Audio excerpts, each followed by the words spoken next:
Bonjour à tous, bienvenue sur Sensation. Alors que la nouvelle année scolaire est déjà bien entamée, comment sécuriser les établissements scolaires? Sont-ils suffisamment sécurisés ou non? Pour en parler avec nous, je suis aujourd'hui avec Alexandre Touzé. Vous êtes vice-président du conseil départemental de l'Essonne, délégué à la sécurité, à la prévention de la délinquance, à la citoyenneté, à l'égalité femmes-hommes et au monde combattant. Bonjour. Bonjour. Alors vous êtes donc vice-président de l'Essonne. La nouvelle année scolaire a bien été entamée et fait déjà débat, le harcèlement scolaire notamment. De votre côté, vous avez publié un mémoire sur la sécurisation des établissements scolaires. À qui s'adresse ce mémoire et quels sont les impacts que vous espérez? Alors ce mémoire s'inscrit dans une reprise des études puisque l'année dernière j'ai repris mes études pendant une année. J'ai effectué le MBA Management de la sécurité de la gendarmerie nationale en partenariat avec la HEC Paris 2 et le CNAM. Et l'idée c'était un peu se renouveler parce que quand on est élu on pense qu'on connaît tout, qu'on a toutes les réponses. Et en fait pendant l'année d'études j'ai pu me confronter à d'autres professionnels, des gendarmes, des gens qui venaient des réseaux sociaux, des ressources humaines dans des grandes entreprises, et essayer de comprendre tous les phénomènes de sécurité qui pouvaient se dérouler en France, aller sur le terrain, les voir et confronter les analyses. Et je pense que c'est extrêmement important. Et j'ai choisi comme mémoire, parce que c'est au cœur de mes activités d'élu, la question de la sécurité dans les écoles, mais vraiment l'aspect sûreté, c'est-à-dire les atteintes aux personnes et aux biens, les atteintes volontaires, parce que c'est un sujet qui est en fait peu développé. C'est un sujet qui préoccupe tous les parents. Je pense qu'il n'y a pas un parent qui n'est pas inquiet sur des sujets de harcèlement, sur des sujets de sécurité sur le chemin de l'école, sur des sujets de violence qui peuvent arriver dans la période scolaire. Mais par contre, on voit que ce n'est pas un sujet qui est très balayé. On manque de statistiques fiables, on manque d'analyses fiables. On est souvent un peu dans la conversation de bistrot où l'un va dire tout se passe bien et l'autre va dire c'est le cauchemar absolu. Alors justement, vous parlez à l'intérieur de ce mémoire donc de la sécurité au sein des écoles et des établissements scolaires. Depuis 2015, la sécurisation de la plupart des établissements scolaires a évolué, notamment avec ce plan Vigipirate. Mais finalement, vous estimez que ce n'est pas suffisant? En fait, au départ, on manque déjà d'une réelle évaluation, parce qu'on a trois outils en gros statistiques. L'un qui est sur un nombre sélectionné d'établissements scolaires où le chef d'établissement va remonter les faits qui se déroulent. Le deuxième concerne tous les établissements, c'est les faits établissements. Donc quand il se passe quelque chose de grave, le principal, le directeur d'école va remonter l'information à la direction académique et à la direction de Versailles, à l'académie. Et puis il y a une autre enquête qui, elle, est très très intéressante, c'est ce qu'on appelle les enquêtes de victimation et de climat scolaire. C'est-à-dire qu'on va interroger directement sur un certain nombre d'établissements les élèves, les professeurs, sur ce qu'ils ont vécu, sur ce qu'ils ressentent en termes d'insécurité. Et ça, c'est passionnant parce que ça ne passe pas par le filtre du chef d'établissement qui peut parfois avoir peur de déclarer ou qui va s'habituer à un certain nombre de faits, qui ne va pas nécessairement les déclarer. Et là, on a vraiment une photographie 100% réelle sur un certain nombre d'établissements. Et ce qui est intéressant, c'est qu'on arrive à comprendre ce qui se passe et qu'on arrive à anticiper un certain nombre de phénomènes. Par exemple, sur la dernière enquête de victimation concernant les écoles primaires, on voit qu'il y a un fort interventionnisme des parents et que la violence, elle vient des parents, majoritairement. Et donc ça veut dire que quand les enfants vont grandir et qu'ils vont passer au collège, il faut déjà anticiper ce phénomène. Alors vous évoquez dans ce mémoire la sanctuarisation de l'école. Vous y expliquez qu'en sanctuarisant l'école, cela pourrait, je cite, protéger l'école des menaces extérieures. Vous voulez donc que les établissements scolaires deviennent des territoires protégés, mais protégés de quoi? Eh bien, en fait, au départ de l'école, dans le projet républicain de l'école, il y avait extraire les enfants de leur environnement familial. Non pas pour dire que les parents étaient mauvais, pas du tout, mais c'était de transmettre un bagage républicain. Et pour cela, et c'est tous les débats qu'on a aujourd'hui sur la baya, l'uniforme, mais qui vont plus loin en fait que ces questions qui sont très importantes, mais qui restent symboliques. C'est comment on va fabriquer un citoyen. Et donc à un moment, l'école, c'est pas la restauration rapide. On n'y va pas comme on est. L'école, c'est un lieu d'apprentissage. Et donc ça veut dire une certaine posture de l'élève, une certaine posture de l'enseignant. Et effectivement, c'est un lieu à part. Vous parlez à l'intérieur des nouveaux enjeux sécuritaires, notamment sur les violences sexistes et sexuelles, les troubles psychologiques et psychiatriques, les radicalités politiques, religieuses, sociales et environnementales, ou encore la laïcité. Pourquoi, selon vous, ces sujets doivent trouver un intérêt particulier dans la sécurisation des établissements scolaires?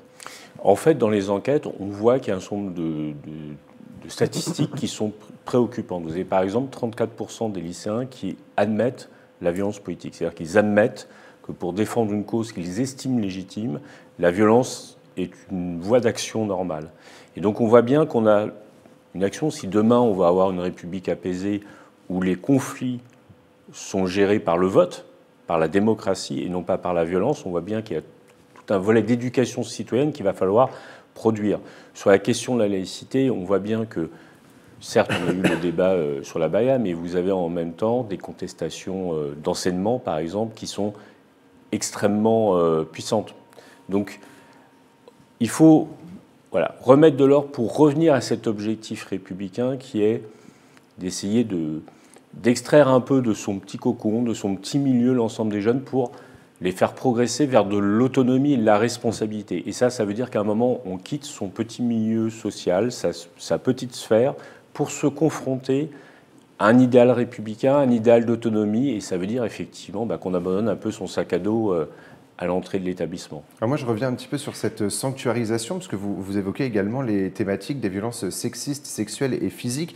Ça rejoint notamment le harcèlement, les violences à l'intérieur de l'établissement scolaire.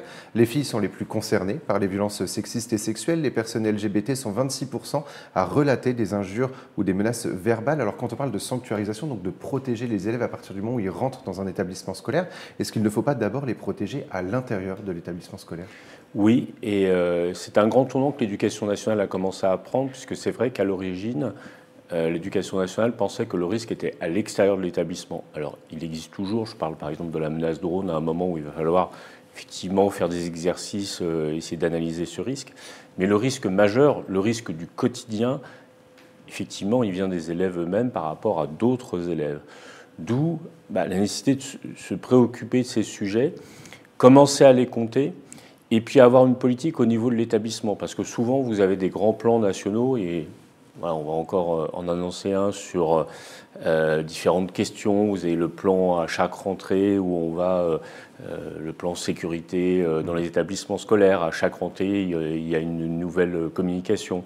On va avoir un plan là sur le harcèlement. Je pense qu'il faut revenir à la hauteur de l'établissement. C'est-à-dire, qu'est-ce qui se passe dans l'établissement et laisser au chef d'établissement les moyens de répondre à la réalité. On n'a pas les mêmes réalités, si je parle de notre département, au sud Essonne, au nord, dans des territoires politiques de la ville. Et donc, redonner des outils au chef d'établissement, le rendre responsable. Et puis aussi, rendre responsable à la fois les jeunes et les parents. C'est-à-dire que l'éducation nationale ne peut pas tout porter, parce que c'est quand même un fardeau immense quand on voit les chiffres.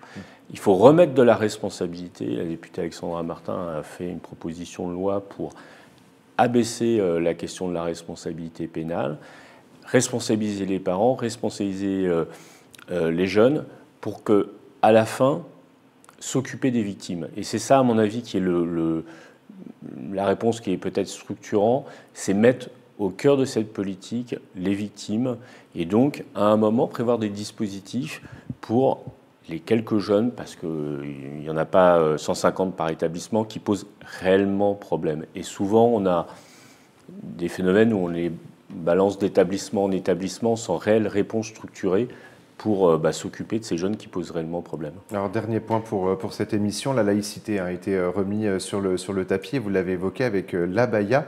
Est-ce que vous-même, vous avez pris part à ce débat autour de cet habit que certains qualifient de religieux, pendant que d'autres le qualifient comme un simple habit ? Vous savez, je pense que si on étudie la réaction, en fait, la France a été attaquée par les réseaux sociaux, par la Turquie, et a été attaquée et menacée par Al-Qaïda suite à cette décision.